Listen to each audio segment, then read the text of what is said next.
Good morning. Again.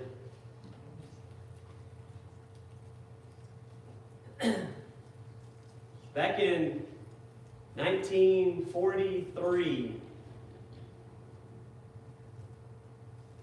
there was a man by the name of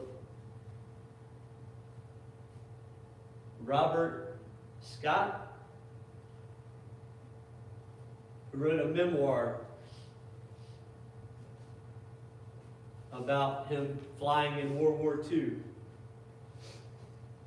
He flew with the Fighting Tigers Air Squadron. A couple of years later, Warner Brothers made it into a movie, 1945. I've never seen the movie.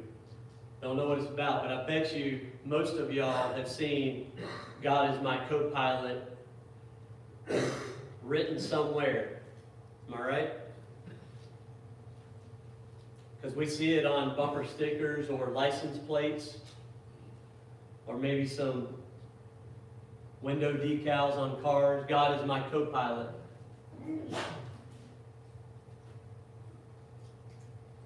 Juliana's learned how to fly planes.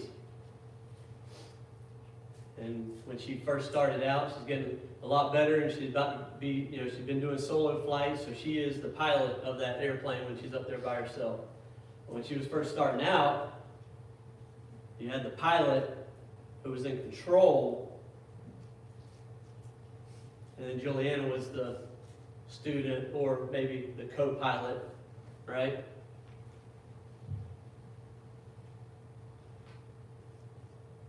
If God is your co-pilot, you need to switch seats. It's really not the right terminology as God is my co-pilot. That means I'm in control and God's just kind of there if I need him or helping. God should be the pilot. God should be the captain of the ship. Now we can base our decisions, the things that we do, make sure that it's okay with the pilot. Make sure that it's okay with the captain. But I shouldn't be the captain. God's my co-pilot. We need to switch seats. We need to put our trust in the pilot. We need to put our trust in that captain. And we're going to go through several examples in scriptures where people had to trust God and give things over to him.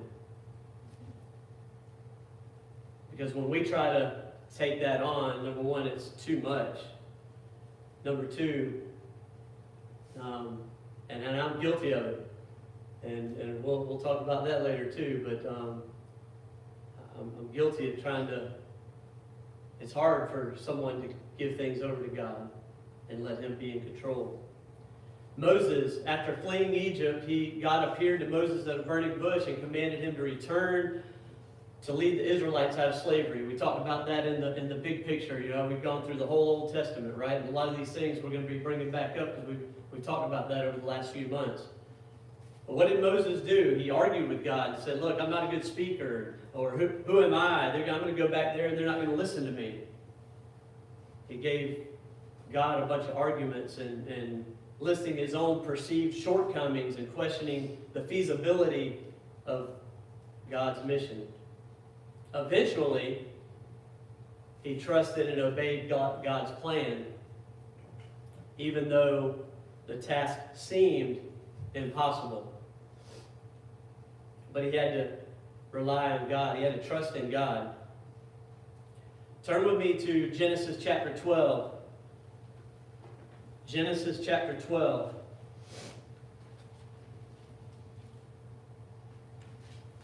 We're going to read verses 1 through 4. Genesis chapter 12, verses 1 through 4. We're going to talk about Abraham. Now the Lord said to Abram, go forth from your country and from your relatives and from your father's house to the land which I will show you.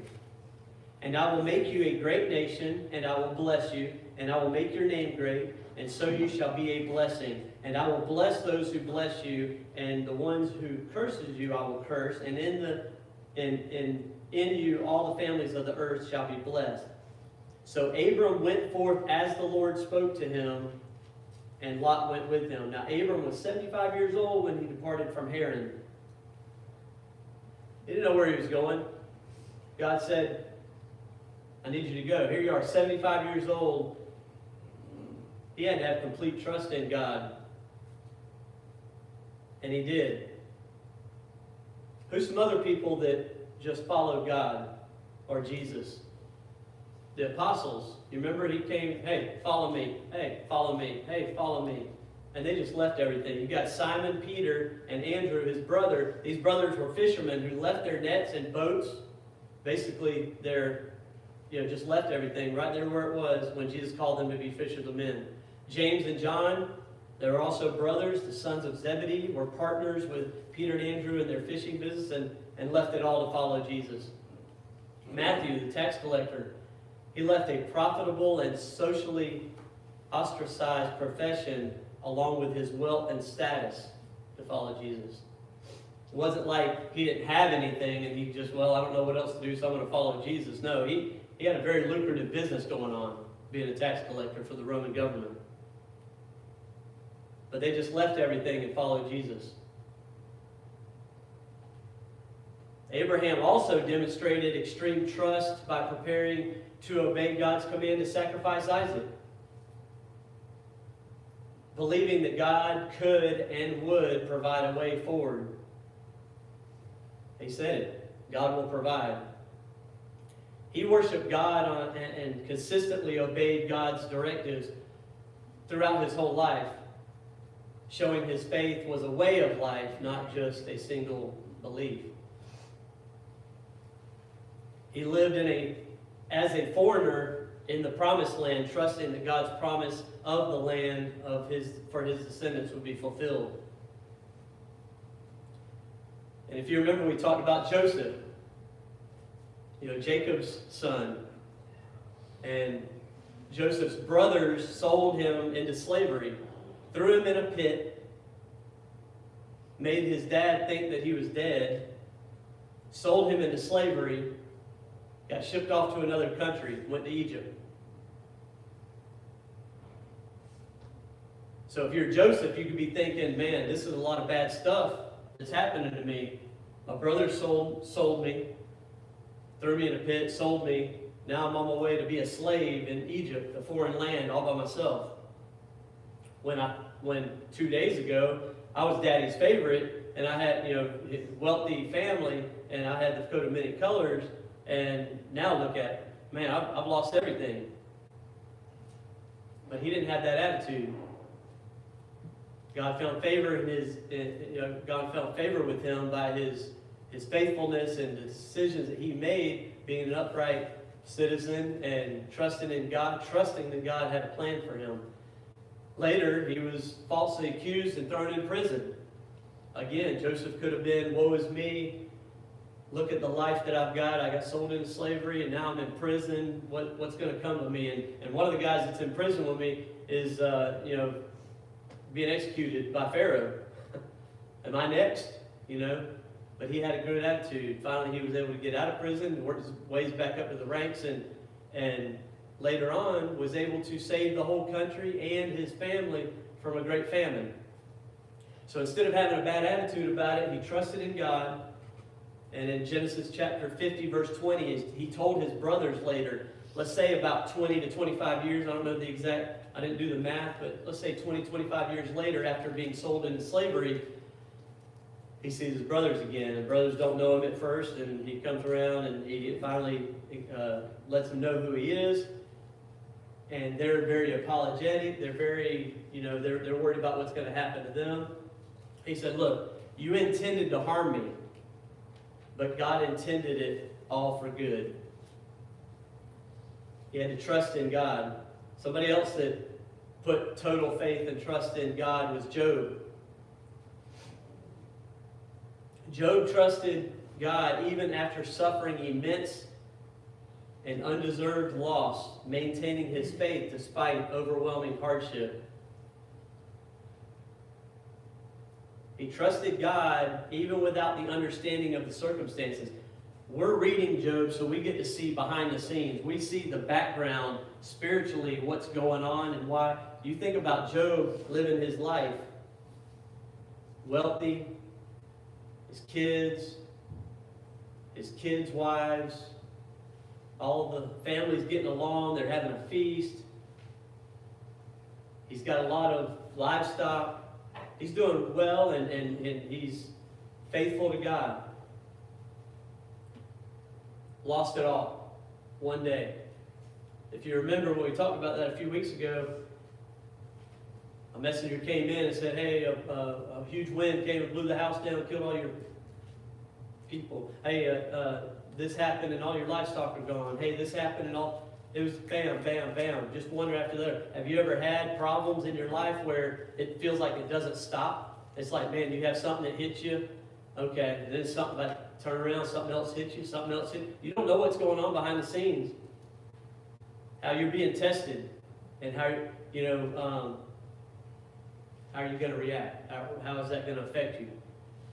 Job had his wife tell him, just curse God and die. You got leprosy, you lost everything, just curse God and die. That was her attitude. What was Job's attitude?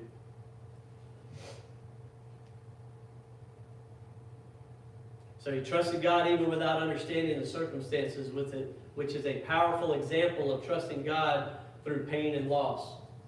And I know that all of us have experienced pain and loss or suffering in some kind of way. There's many examples in the Bible, like Abraham and Moses and Job and Joseph, that wrestled with trust in difficult times. It's hard. I'm not saying it's easy. The faith of Abraham and Moses and Job reminds us that trusting God isn't about understanding His ways, but believing His faithfulness. There was a recent quote that I saw. This isn't biblical, but it has a good meaning behind it. In other words, this isn't scripture. There are seasons when nothing makes sense, and all you can do is trust the process. But you'll look back one day and realize that God was aligning everything all along. Just like Joseph. He didn't understand it at the time. He didn't understand why he was going through all those things. Now you can look back on it and say, God was aligning it. God intended it for good. But he didn't understand it at the time. That's the way a lot of our lives are. Might not be understanding why things are happening the way they are. Other examples of great faith and obedience was Daniel and his friends. Remember Shadrach, Meshach, and Abednego? They trusted in God when facing certain death. They refused to bow down to the king's idol and were thrown into a fiery furnace, but God protected them. And they came out unharmed, demonstrating trust that God would deliver them. And again with Daniel in the lion's den, he refused to pray to the king, and he was thrown in the lion's den for certain death. And God protected Daniel in the lion's den. Trusting God is an active choice that we have. It involves relying on His word and promises rather than our own understanding or the circumstances that surround us. Proverbs 3 verse 5. Trust in the Lord with all your heart and do not lean on your own understanding. Trust is not the same as understanding. We can trust God, but we might not have a full understanding of what's going on. So we have many stories like the ones of Moses and Abraham and Joseph and Daniel to show that God can use difficult circumstances for a greater good. Again, I know I've already read this, but I want to say it again. I want to reemphasize this. In Genesis 50:20, Joseph said it best when he told his brothers, "You intended to harm me, but God intended it all for good." So what can we do? Psalm 55:22, "Cast your burden upon the Lord, and He will sustain you. He will never allow the righteous to be shaken." Does that mean that we're never going to get overwhelmed? Does that mean we're never going to get at a loss? Does it mean we're never going to get depressed? No, does it mean we're No, but we need to cast those cares upon the Lord. I know that this was written for Jeremiah, but it has a good meaning for us as well. For I know the plans I have for you, declares the Lord. Plans to prosper you and not to harm you. Plans to give you hope and a future. And I'm not saying this whole thing that just give everything to God and then everything is going to be hunky-dory after that too. The hope and future that we have is the afterlife. We need to look way beyond what's going on here in this world. Jeremiah 29:11 that we just read, this verse is principle of God having a plan even in difficult times. It's not talking about a plan that, hey, everything's going to work out for the good in the end in this life. I'm not saying that at all. It might not. You might have problem after problem after problem after problem and die with problems. Probably will. But the plan and the purpose is, how are you going to act and how are you going to live your life for the ultimate promise that we have, the promised land. It's not a promise of life without hardship, but a reminder that God remains in control and has a future in mind for those who believe in Him.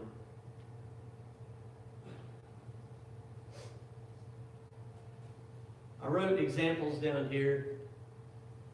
So one of the things I want to do is I wrote down some thoughts of people that either used to worship here or people that are currently worshiping here. And I'm not putting anybody's names on any of these. But I thought about a lot of the hardships that each and every single one of us have either gone through or is going through.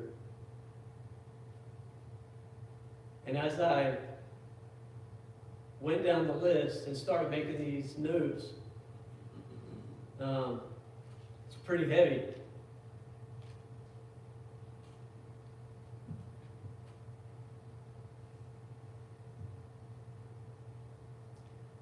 Everybody's got problems.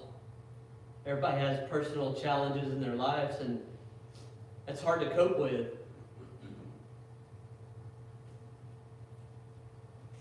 We have serious health issues, loss of loved ones. I think probably everybody in this room can raise your hand. I guarantee you that you've had a loved one that you've lost to death. But some have been very tragic.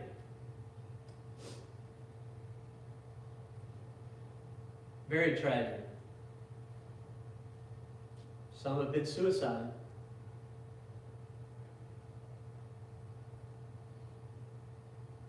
You can't unsee that. That's a heavy burden to carry with you. Some have experienced a cheating spouse, adultery, about a fallen away spouse or another family member or your own children.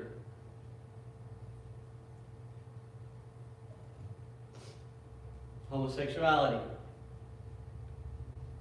Maybe a family member in prison, or maybe you were there. Alcoholism in the family, or maybe that was you. Drug addiction in the family, or maybe that was you. Evil deeds and lies and deceptions against you or somebody you love. Maybe some physical abuse, mental abuse, verbal abuse to you or someone you love. Victims of robbery or theft or vandalism. And the list goes on and on.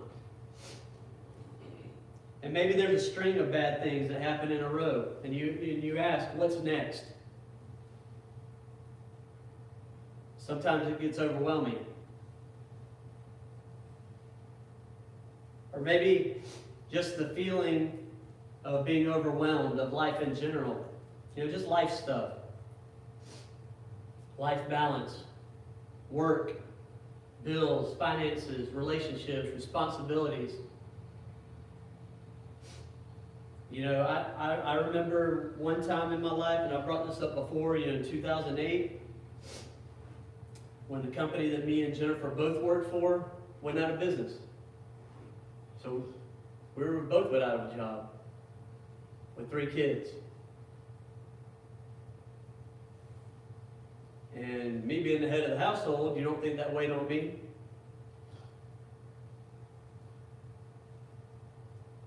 But that was a time in my life, I think, that was an aha moment. I remember exactly when it was. I remember, I would kind of not know what to do. I put my resume out to different places, trying to figure out what's next, and what we were going to do and how we were going to handle it. And we made it. We did okay. We did all right. We had people that helped. We had people on our road that, hey, we got a barn that needs to be redone. Hey, do you mow grass? Hey, do you paint? Hey, do you do that? Yeah, I'll do whatever, And we got by, and luckily we weren't extended on bills or anything like that, and it worked out. But I remember the exact moment that I kind of felt like, I don't know what else to do. I'm trying to drive this ship, and I need to get over to God. I was walking the trash out to the road, and I was looking up at the sky, and I just took a deep breath, and that was the point for me. So maybe you can remember the time that that you try to give things over to God, and if you haven't, you need to. It's a good feeling. And that was a time in my life where I needed to switch seats with the pilot. I didn't need to be the pilot. I had no business being the pilot. I urge you to read Psalm 37, dealing with evildoers and wrongdoers. But Psalm 37 verse 7 says, "Rest in the Lord and wait patiently for him. Do not fret because of him who prospers in his way, because of the man who carries out wicked schemes." There's going to be people in our lives that aren't who they're supposed to be, and they might be carrying out wicked schemes against you and prospering, and you're wondering how. I'm trying to live right, and this person is not, and they're attacking me or my family or my peace or my God or my family members.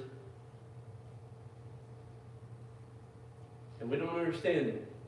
But it says, rest in the Lord and wait patiently for him.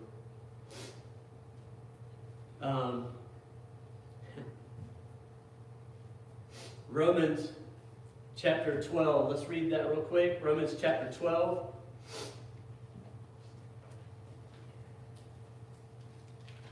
Verse 17.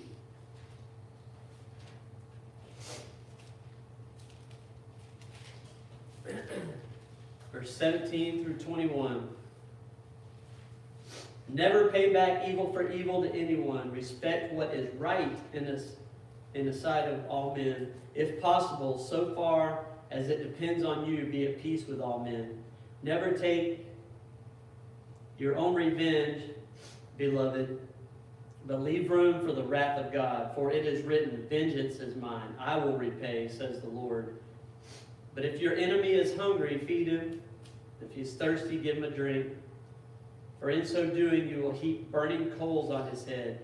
Do not be overcome by evil, but overcome evil with good. That's hard to do. I'm not saying it's easy to do.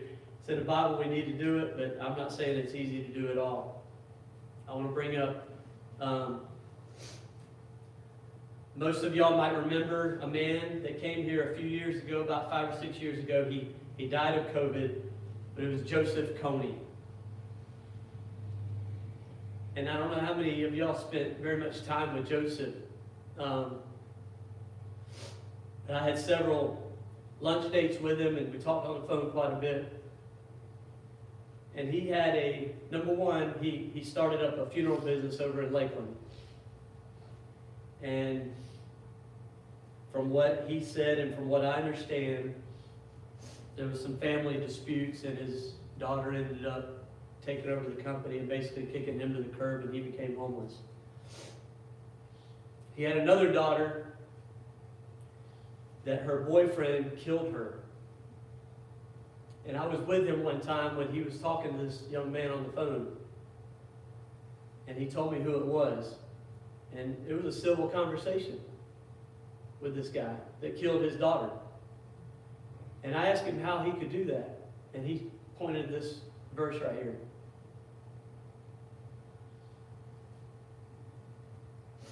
He said, don't get him wrong. He said, it's hard to give that over to God. He said, but the Lord said, vengeance is mine. I'm going to let him deal with that.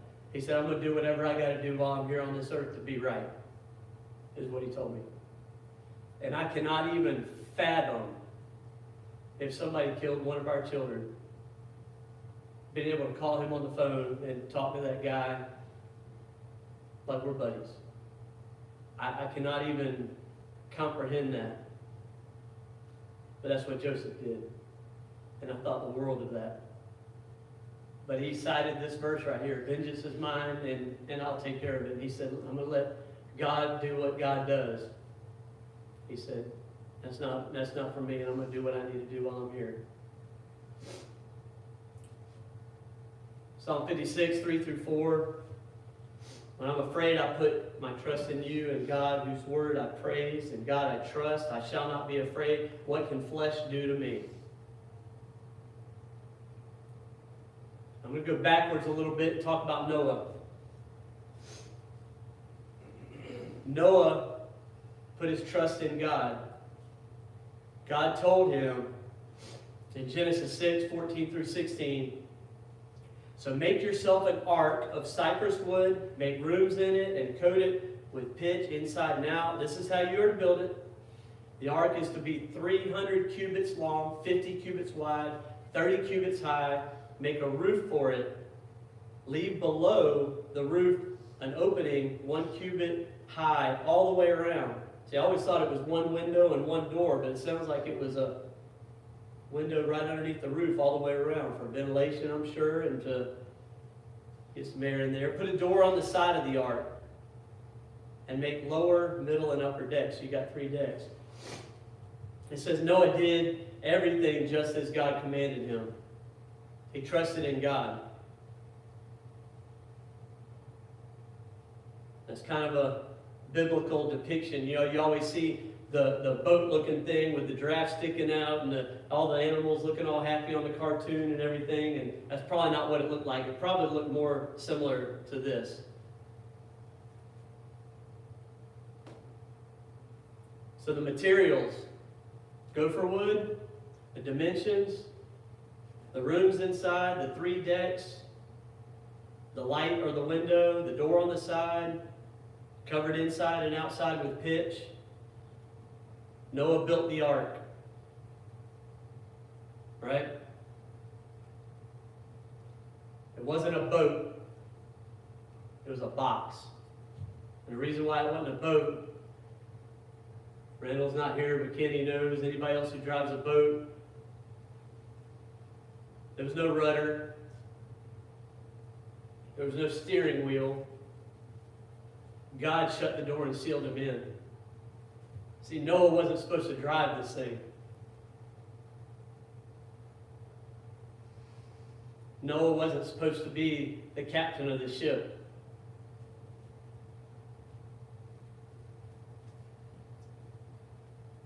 He was supposed to trust in God.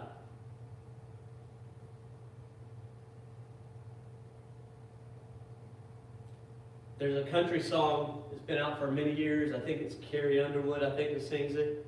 Jesus, take the wheel. Same type idea. Jesus, take the wheel. Take it from my hands, because I can't do this on my own. I'm letting go. So give me one more chance and save me from this road that I'm on. Jesus, take the wheel. Again, she shouldn't have been driving to begin with.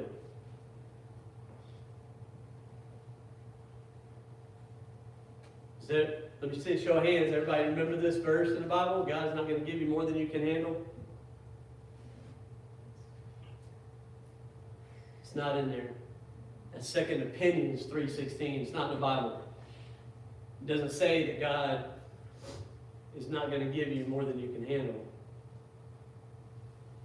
What it does say in 2 Corinthians 1, verses 8 through 11, Paul says, "For we do not want you to be unaware, brothers and sisters, of our affliction which occurred in Asia, that we were burdened excessively." What does he say? Beyond our strength, so that we despaired even life. They wanted to die. That's how bad they were afflicted.